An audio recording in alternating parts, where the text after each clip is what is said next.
शाहकोट बर्रसगीर पाको हिंद के रूहानी बुजुर्ग हजरत सैयद मुराद अली शाह अल मरूफ अबुल खैर बाबा नौलख हजारी रहमतुल्लाह अलैह के 519वें उर्स मुबारक की 3 रोजा तकरीबात का आगाज हो गया है, जिसमें मुल्क व बैरून मुल्क से ज़ायरीन और अकीदतमंदों की कसीर तादाद शिरकत करेगी। जानते हैं नुमाइंदा प्राइम 92 न्यूज इमरान कादरी की इस रिपोर्ट में। जैसा कि आप सबको पता है कि डीसी जिला इंतजामिया ने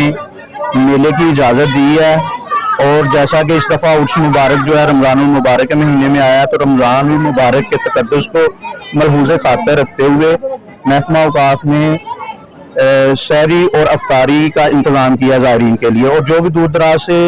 ज़ायरीन आते हैं, महकमा औकाफ की ये प्रायोरिटी है कि तरजीही बुनियाद पे उन्हें हर किस्म की जो फैसिलिटेट है वो किया जाए। उन्हें रमज़ान मुबारक में मुमकिन तौर पर उर्स जो आ रहा है, तो इस ज़िमन में दरबार शरीफ पे दिन के औकात में कोई भी लंगर जो है वो तकसीम नहीं किया जाएगा। किसी किस्म का कोई भी सकाफती प्रोग्राम जो माकबल दरबार के अंदर हुआ करते थे, वो इस दफ़ा एहतराम रमज़ान के पेश नज़र जो है वो दरबार के अहाता के अंदर बिल्कुल नहीं होंगे। और जहाँ तक सिक्योरिटी के इंतजामात की बात है, तो हमारी ज़िली इंतज़ामिया ने, हमारी पुलिस ने फुल प्रूफ जो है वो इंतजामात किए हैं।